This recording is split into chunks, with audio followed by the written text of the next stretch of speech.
What is good with y'all, man? So today we are going to be going over the top 10 best players for the Eagles theme team. So how I'm basically breaking this down to stats don't matter. The stats don't matter to me. What it comes down, how I'm doing this list is basically what have you done for me on the field? Because I've used all the cards. I've broken it because I've used every single Eagles card. I know who's good. I know who's bad. I know who just can't play, right? What discounted abilities do they get, etc., etc. That is what's going into this list.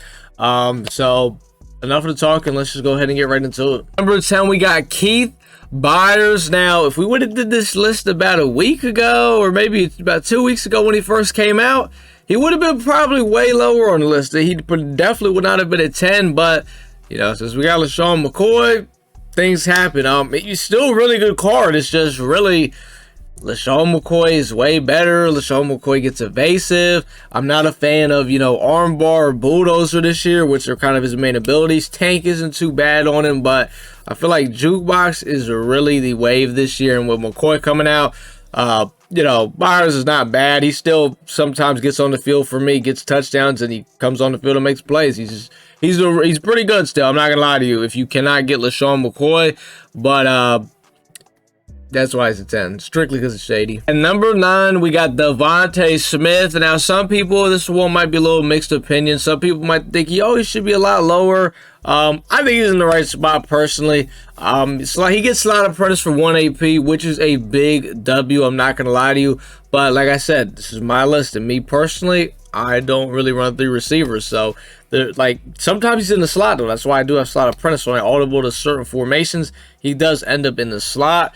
It's just, you know, the problem is it doesn't really happen a lot for me. So the ability only gets like a use in like 1 formation for me, but he's still a really good card. He makes tough catches, etc., etc. He's still a W receiver. Number 8, we got JIMMIE GILES. Now, this is a tough one for me because I really like this card a lot, and I wanted to put him a lot lower in the list, but I look at some of the other candidates I got, and he's just, you know, he can't compete with some of these guys. But this JIMMIE GILES card, I mean, like, when he gets the ball in his hands, he's just so evasive. Like, I would probably say the 2 most, like, evasive people on my offense is LeSean McCoy and JIMMIE GILES. This guy is not a tight end, but he breaks tackles because he is a tight end. And if you don't got him on the team, I don't know what you're doing. Number 7, we got SETH JOYNER. Now, some people are going to say, they like this one. Some people are going to say they don't. And the reason why is because he's a linebacker. And even with Lurker, you know, at the end of the day, these guys are just not going to animate better than safeties in the box. But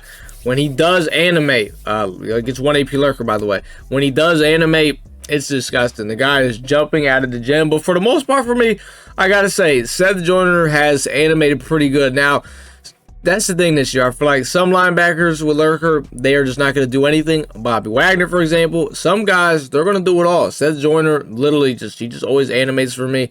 Ted Hendricks, he does sometimes, but SETH JOYNER is an all-the-time guy. If you're looking for a guy you want to use in the box, this is your guy. Number 6, we got James Bradberry. This card to this day still goes crazy for me. Now, that's the thing. As the guy that plays a lot of zone coverage, obviously I like this card. If you're someone that does not play zone coverage and you play a lot and you're mostly a man coverage defense, you're not going to like this card and you probably got rid of him. But for the guys that play zone out there, this is a very good card. I mean, he always finds a way to make plays for me. Sadly, he does not get pick artist for 1 AP. He gets it for 2, but throw pick artist on this guy, and if that ball hits him in the hands, it's his. Number 5, we got RASUL Douglas. He gets that 1 AP pick artist, which I love a lot. He's 6'2". He's a big corner. But here's the thing this year, I'll be honest with you, and a lot of people, I don't think they're ready for this or to hear this, but height does not matter on your defense. On your offense, oh yeah, it matters a lot. You having them big ass receivers out there, it's gonna make a difference. But on defense, it doesn't matter, and I'm explaining why.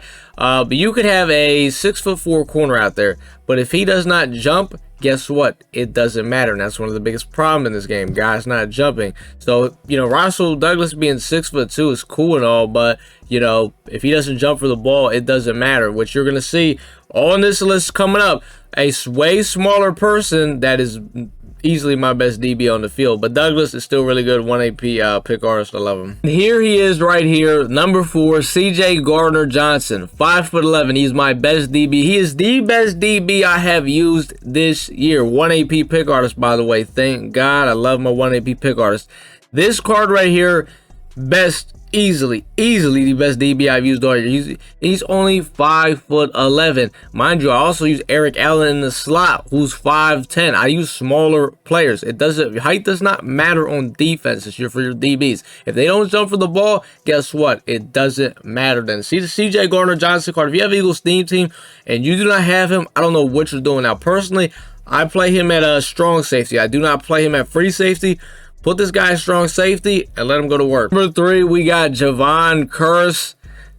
I mean, KEARSE is he's always just one of my favorite cards in Ultimate Team. His cards, I just go all the way back to Madden 21 with his 50 card with Edge Threat. And I remember that card came out in like October, and I used it all the way to December. He was just so good.